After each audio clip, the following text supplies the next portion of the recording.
The hunter who became a saint. A cruel hunter marauded the jungles of Bengal, India, ruthlessly killing birds just for the fun of killing. Since there were no hunting restrictions in those days, this hunter, Mr. Nishada, killed many birds and littered the forest with dead and dying birds. Because of this wholesale murder of birds, the remaining birds, having eluded the hunter's evil-eyed guns, became so intuitively wise that they flew away at the faintest sound of his approach. When the hunter realized that he had so scared the birds that they now avoided him, he became beside himself with wrath and began shooting at random through the thick foliage of the jungle. His wrath spent and completely dejected, he walked for a long time and finally emerged from the jungle. The spectacle that greeted him stirred fresh hope in his breast. To his amazement, he saw an orange-robed saint standing knee-deep in the lake on the outskirts of the jungle, with all kinds of game birds trustingly perched on his head, shoulders, and hands, and peacefully flying around him. A sudden idea flashed across the hunter's mind. If I put on an orange robe every day and pose as a harmless saint, then I can create enough trust in the birds that they will perch on me and swarm all around me. Then, at my convenience, I can club quite a few of them to death. In that way, I can get even with the birds for flying away at my approach. The hunter watched motionless from behind a tree to see how the saint, like Saint Francis of Assisi, fed and sang a sermon to the birds. After the saint finished his bath in the lake and began to move away, only with difficulty did he get away from the birds, who kept flying after him. The next day, the hunter concealed several guns and knives on his body and dressed himself in an orange robe, as is customary among the saints of India. So attired, he calmly walked into the same lake. To his great glee, and scarcely believing his eyes, the very same birds that used to fly away at the sight of him, now trustingly, like little children, perched all over his body and swarmed around him. The hunter was happy beyond dreams. But as often as he made up his mind to pounce suddenly on the birds and choke them to death, his hands froze.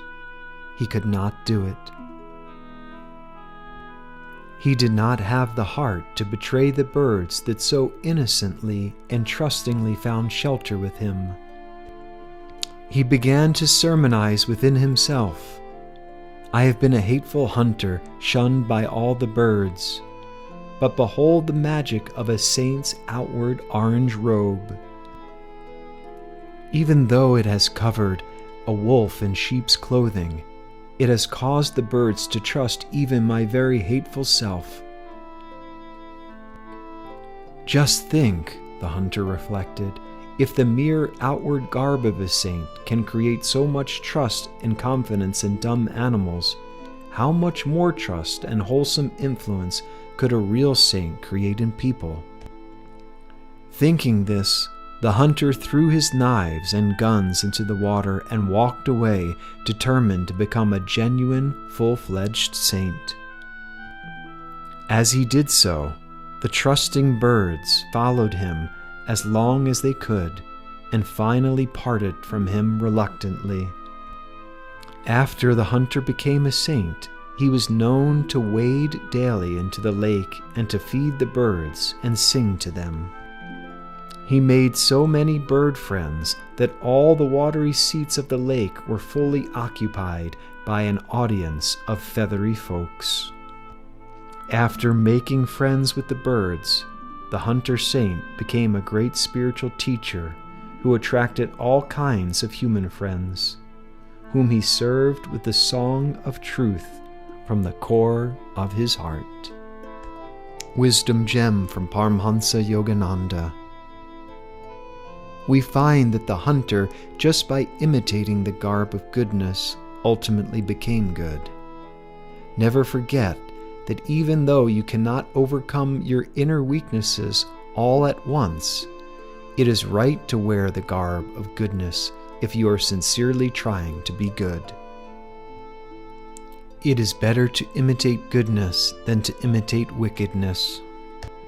One who imitates good actions, even outwardly, gets a chance to smell the alluring fragrance of goodness, whereas one who imitates evil, no matter what the reason, smells the repulsing odor of the polecat of evil.